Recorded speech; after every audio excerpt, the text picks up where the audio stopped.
Kenapa? Karena banyak cadangan yang nggak bisa dikirim atau dibuat. Tadi kan waktu kita di ruangan masih ada bahasa dari Maria bahwa kalau udah stockpile bagaimanain. Nah ini disimpan dulu, nggak bisa disimpan karena udah habis kuotanya. Jadi kalau soal cadangan kita yakin cadangan masih banyak Maria. Namun dengan situasi dan kondisi yang ada terlihat seperti kurang. Padahal banyak.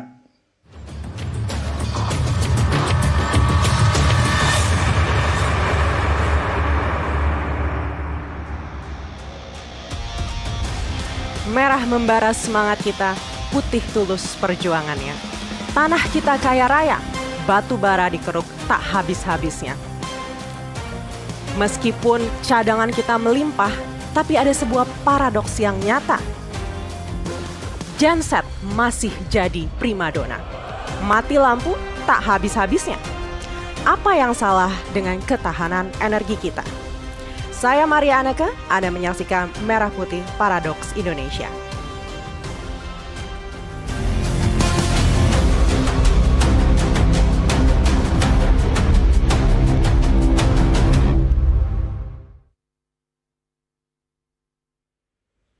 Menjadi sebuah ironis memang di tengah kekayaan kita akan batu bara, bahkan kita adalah negara dengan cadangan batu bara terbesar di dunia. Dan juga kita merupakan seorang pengekspor batubara yang layak dipertimbangkan oleh pengekspor-ekspor batubara lainnya. Namun sayangnya ketahanan energi kita masih sangat tergantung dengan PLTU. Dan juga kita masih sering mengalami pemadaman bergilir.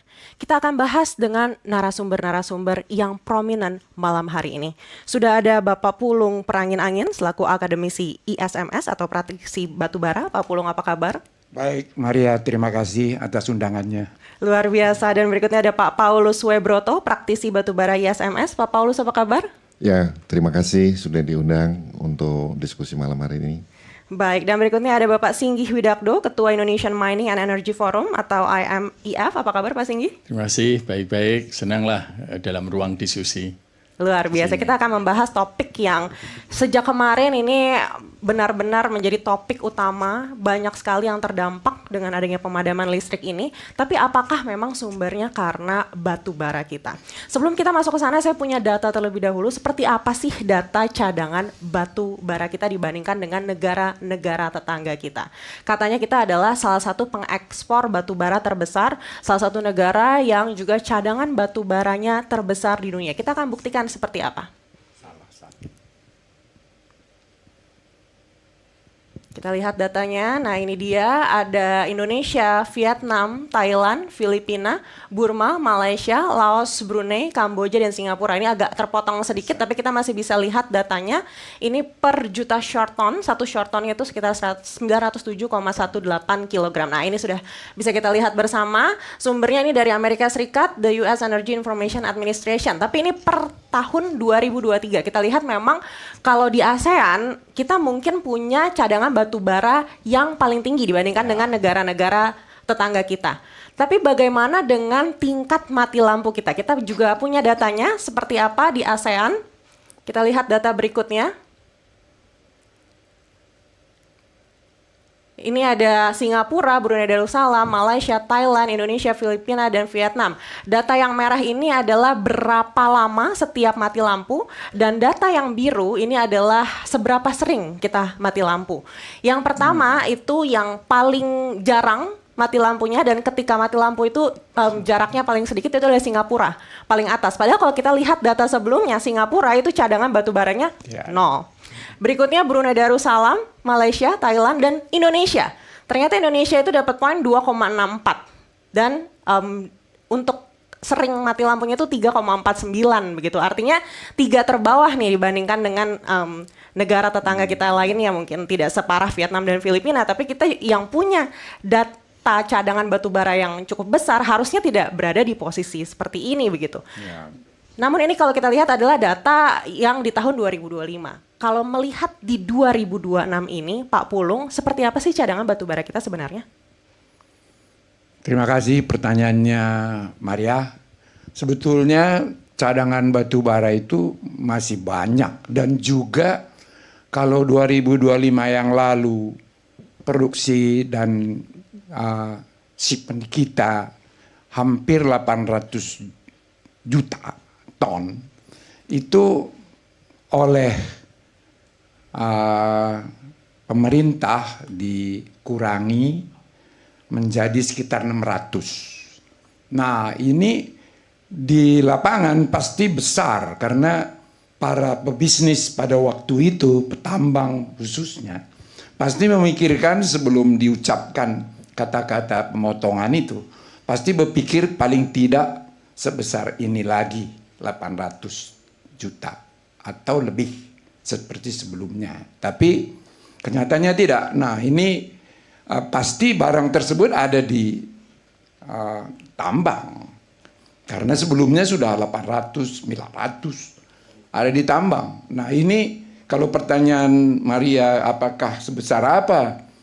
Cadangan ini masih besar, cuman kan saya dengar dari pebisnis dan kuliah sendiri, dengar bahwa sudah habis kuotanya untuk shipment. Karena dulu itu 800, 25% lokal itu berarti kan 200. Sekarang itu cuma 600, kurang lebih 600. Kalau 25% kan 150. Dan itu DMO adalah listrik dan non-listrik.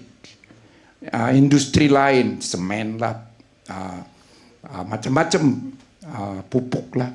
Jadi dengan variasi harga antara listrik dan industri lain juga ada disparitas harga. Jadi banyak cadangan, tapi sementara katanya mulai hari ini bisa RKAB direvisi mulai hari ini, tapi minta dua triwulan laporan. Nah, baru akan direview dan diberikan tambahan. Umumnya semua minta tambah.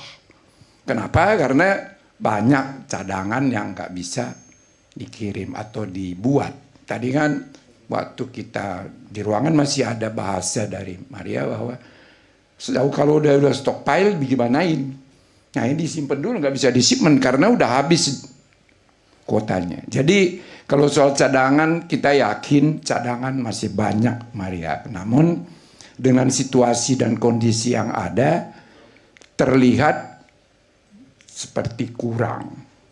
Padahal banyak batu bara itu. Begitu sementara Maria. Baik, saya beralih ke Pak Singgi. Pak Singgi, kalau dari stockpile-nya sendiri saat ini tuh kondisinya seperti apa? Sebenarnya stockpile kondisinya baik dari perusahaan ya. Kita bicara kembali tadi statistiknya Maria lah, saya melihat bahwa statistik tadi negara ASEAN. Negara ASEAN itu justru kebanyakan impor dari Indonesia. Sehingga Maria mesti menarik bagaimana kondisi cadangan dan impor di negara lain Pasifik. Cadangan kita sebenarnya mau dikatakan banyak enggak juga. Kita itu nomor 6. Nomor 1 adalah Amerika, adalah cadangannya 248 ini di dunia miliar. artinya dunia. ya Pak ya? Karena kita ekspornya ke dunia, kita tidak bisa meletakkan hanya ASEAN. Lah 248 miliar coba. Soviet itu cadangannya 162 miliar. Australia 150 miliar. Cina, lah ini yang menarik. Cina itu cadangannya 142 miliar. Tapi kebutuhannya? India cadangannya 113 miliar. Kita hanya dengan Jerman, Jerman dengan kita itu balance lah 31. Lah, cadangan kita nomor 6, cadangan kita itu yang unik. Kita tidak boleh hanya bicara cadangan, bicara spesifikasi. Cadangan kita itu 31,9 miliar. Lah, 24 miliar itu cadangan loreng justru. Lah, cadangan menengah hanya 4,5 miliar. Yang high rank 3,3. Lah, menariknya kebutuhan PLN dominan di sisi medium yang 4,5 miliar. Ini yang mestinya harus dijaga bagaimana rasio produksi kita itu bisa masuk rasio produksi sampai kepada net zero emission. Karena kalau kita tahu bagaimana batu bara harus dipakai, itu sampai 2060. Di mana apa? 2060 kita masih dipakai dari 389 giga, kita masih memakai digunakan batu bara 8 giga. Kalau dari bauran energi 15%, ini harus dijaga. Tadi pertanyaannya yang menarik adalah satu, perusahaan ini menjaga lebih kepada ekspor. Produksi tahun kemarin kan total 816 ya. Nah, kalau kita lihat Cina tadi yang produksinya, yang cadangannya 142 miliar, itu justru produksinya 4,8 miliar. India produksinya sudah 1,08, hampir 1,2 miliar sekarang. Sehingga apa? Ini dua negara yang cadangannya lebih besar justru menjadi negara importer kita. Nah, pertanyaan kita memiliki cadangan 6, masalahnya ada dua. Satu masalah quality, karena dominan PLTU yang dibangun saat itu memakai medium coal. Yang kedua, sisi harga kalau saya melihat, harga domestik. Dengan kondisi kemarin, terutama pada saat invasi Amerika ke Israel ke Iran, itu kan menaikkan global energy menjadi kacau, sehingga cost menjadi naik. Lah, pertanyaannya memang benar bahwa di dalam undang-undang itu dipertegas di pasal 5 Undang-Undang Nomor 2 ya, perubahan keempat dari Undang-Undang Minerba itu bahwa perusahaan harus mementingkan terlebih dahulu mengakomodir kebutuhan domestik. Namun pertanyaan saya, mementingkan bukan dalam konteks investor harus rugi. Sehingga menurut saya bagaimana, pertanyaan dua, bagaimana memainkan medium quality tadi yang kita hanya terbatas, bagaimana PLN dengan memanfaatkan teknologi. Yang kedua, bagaimana pemerintah harus mencoba menaikkan. Tapi tentunya ini menjadi diskusi antara ESDM dengan Kementerian Keuangan karena menyangkut biaya pokok produksi. Menyangkut biaya produksi berarti apa? Menyangkut harga listrik, menyangkut affordability, daya beli masyarakat. Yang ini menarik karena terkait langsung dengan irisan dengan subsidi, besaran subsidi yang diberikan Kementerian Keuangan kepada PLN. Sehingga menurut saya kembali lagi, oke, cadangan kita cukup besar dalam konteks domestik, tapi kan kita dihadapkan pada 946 izin sekarang, di mana 847 izin IUP, 58 PKP 2B, 9 izin IUPK. Ya, ini menarik, sehingga kita itu harus menghidupi perusahaan 946, tidak bisa kan kita mematikan, menghidupi, tapi pemerintah juga mencoba agar tidak terjadi oversupply. Walaupun kita bukan price maker, ini yang menarik, sehingga satu kepentingan ekspor bagaimana dikelola, kepentingan domestik menjadi kewajiban, jelas, ini konstitusi, tapi bagaimana harga juga tidak menjadikan rugi si pihak investor. Yang terakhir adalah bagaimana pengelolaan supaya rasio produksi yang medium ini dijaga dengan teknologi melalui blending facility yang bisa dibangun di area Jawa bagian timur atau barat. Mungkin itu sementara, Mbak Maria. Iya, memang menarik, apalagi kalau bicara subsidi PLN ya, ini langsung akan mempengaruhi seperti apa pertumbuhan ekonomi kita begitu. Kalau melihat dari datanya ketika ada subsidi untuk listrik, lalu ini sangat mempengaruhi tingkat inflasi kita juga begitu. Dan akhirnya juga mempengaruhi konsumsi kita. Saya akan beralih ke Pak Paulus. Pak Paulus, kalau tadi kita sudah dengar dari Pak Singgih begitu, bagaimana data cadangan kita ini sebenarnya masih aman begitu. Tadi disampaikan Pak Pulung juga demikian. Artinya menurut Bapak, apakah pemadaman listrik yang terjadi berkali-kali ini faktor terbesarnya memang karena kekurangan batu bara? Ya, permasalahannya kan berarti bukan batu bara ya. Tapi permasalahannya itu adalah biarpetnya PLN. Benar? Ya. Jadi punya batu bara yang banyak itu belum tentu memiliki listrik yang banyak. Karena dari batu bara menjadi listrik itu ada supply chain, ada mata rantai yang panjang, ya kan. Kontraknya dari tambang ke PLN seperti apa, harganya seperti apa, pembayarannya seperti apa. Kemudian mesinnya di PLN sendiri yang terpasang itu juga seperti apa, ketersediaannya, jaringannya seperti apa, gardu induknya seperti apa. Dan ini merupakan satu komplikasi sistem kelistrikan, bahwa batu bara itu hanya salah satu faktor. Dan ketika orkestrasinya dari ekosistem kelistrikan ini tidak beres, maka yang terjadi ya biarpetnya tadi. Artinya availability atas penyediaan listrik itu yang menjadi kacau. Itu saya kira mungkin begitu, Mbak Baik, Maria. Bapak sendiri menilai kita nih sangat ketergantungan dengan PLTU atau tidak sih sebagai pemasok listrik begitu?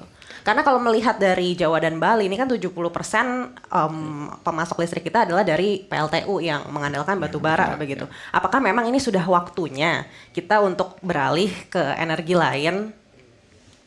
Ya, memang sekarang kita ketergantungan kelistrikan kita kan lebih dari 60% itu PLTU, ya. Dan sisanya dari gas, dari panas bumi, dari EPT yang lain, gitu ya. Tetapi menurut saya yang paling major di dalam kelistrikan di Indonesia itu adalah salah satunya adalah batu bara. Kita punya teknologi yang sudah dikuasai. Kita punya sumber daya manusia yang memadai dan bisa mengoperate itu semua. Dan kita punya cadangan batu bara yang luar biasa, banyak sebenarnya. Dan kalau kita gunakan sendiri tanpa diekspor, dengan tadi angka-angka yang di atas 30 miliar ton reserve ya. Kalau resources kurang lebih sekitar 100 miliar, itu bukan yang terbesar di dunia. Tetapi kalau penggunaan kita itu hanya di bawah 200, 200 sampai 300 juta. Berarti dengan 30 miliar itu di 100 tahun kita punya cadangan energi. Kalau kita hanya berpikir tentang diri kita sendiri. Dan seharusnya kita berpikir secara lebih luas lagi. Kalau memang kita mau menjaga reliability-nya dari energi nasional, mungkinlah ini yang benar-benar harus dijaga sehingga ketersediaan listrik yang reliable. Kan pemerintah sekarang ini kan bertugas untuk menyediakan listrik yang reliable, yang affordable, yang berkualitas, tidak biarpet dan terus-menerus. Nah, kalau platform kelistrikan nasional ini benar-benar dijaga dan kita menggunakan apa yang terbaik yang kita punya saat ini adalah batu bara.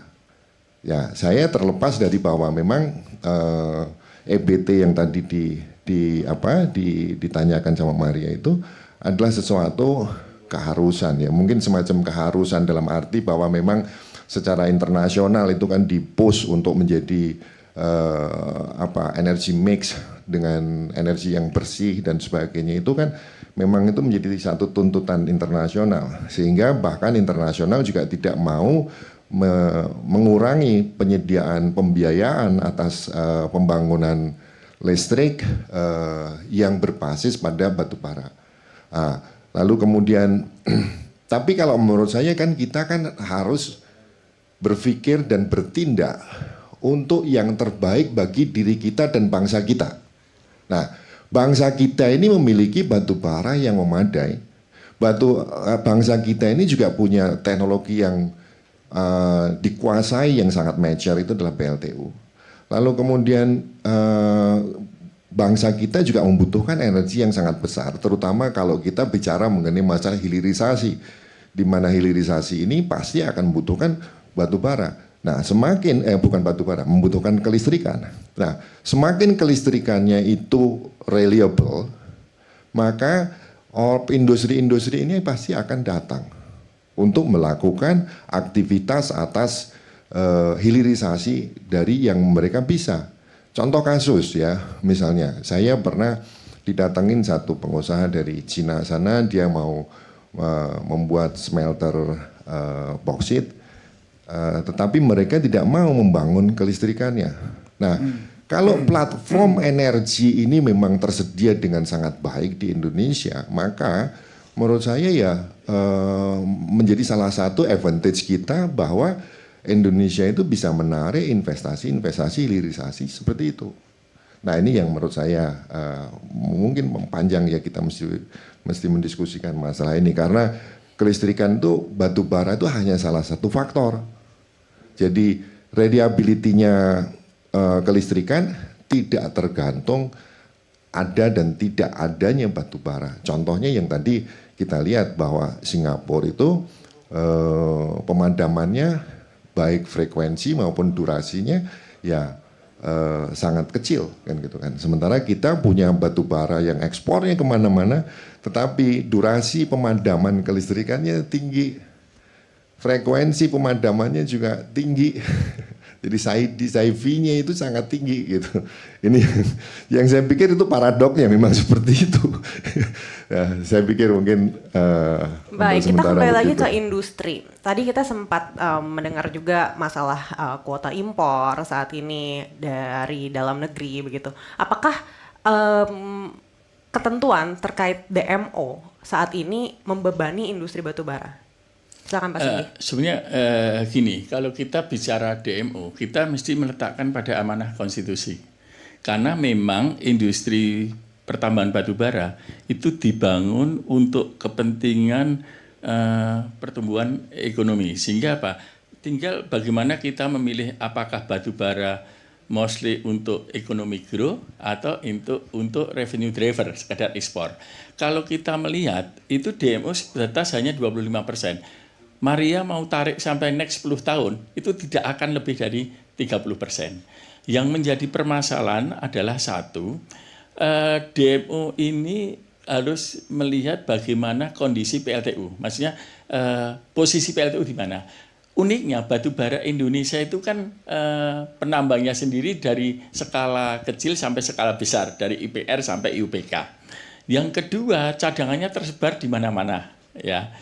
Sehingga apa? Sehingga kalau walaupun kita melihat ada cadangan tadi Pak Paulus mengatakan resources kita kan 91,9 miliar. Kalau kita eksplorasi bisa menambah cadangan yang hanya 31,7. Sehingga apa? Kita bicara supaya rasio produksi naik.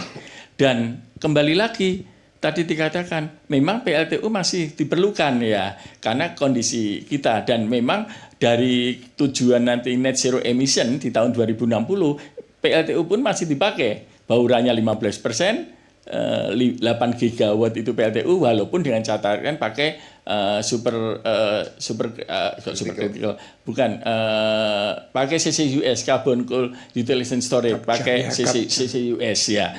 Sehingga apa? Sehingga arahnya itu jelas dari PP 40 tahun 2025 kebijakan energi nasional jelas arah bagaimana nanti harus pace down, bukan pace out ya. Tadi Pak Paulus mengatakan membackup kerugian finansial ya yang bangun, sehingga harus pace down di jalan itu sampai net zero. Sehingga DMO memang harus menjadi kewajiban. Pertanyaannya tinggal dua, DMO itu seumur-umur saya yakin akan mampu. Seperti kemarin, sekarang pun PLN telah memberikan penugasan itu 212 ke PLN. Kontrak yang telah diberikan PLN 144 juta. Kebutuhan PLN hanya 152 sampai 155. Masalah smelter, tadi dikatakan Pak Pulung, smelter kebutuhannya eksponensial naik, hampir 90 miliar. Semen piper relatif kecil lah, 1,5 sampai 2 juta ton, relatif nggak besar. Pertanyaannya apa? Kita harusnya membackup kepada kepentingan yang banyak, kelistrikan umum. Sehingga di PP terbaru adalah satu yang harus untuk kebutuhan banyak adalah kelistrikan. Smelter mungkin yang di backup untuk DMO adalah smelter yang dari sektor BUMN, proyek strategis nasional. Yang swasta kan semester harganya harga pasar. Kalau semen harga 90, PLN 70. Lah, ingat Mbak Maria jawabannya 70 itu basis kalori, masyarakat biar tahu basis kalori 6.322. Dengan rata-rata kalori 4.000 yang dijual itu hanya mendapatkan $39. Sehingga at cost. Sehingga menurut saya, pandangan saya nih ya, usulan saya, satu bahwa semestinya DMO jelas menjadi kewajiban, mandatori itu penting. Karena notabene kita harus diakui pemerintah punya authority right, tapi harus diketahui juga oleh penambang bahwa yang namanya batu bara itu, mineral right itu ada di tangan rakyat pada dasarnya, dalam konstitusi ini harus dipegang. Sehingga pengusaha tidak dirugikan. Kalau DMO rugi kan repot, ini disuruh mengirim wajib tapi dinaikkan.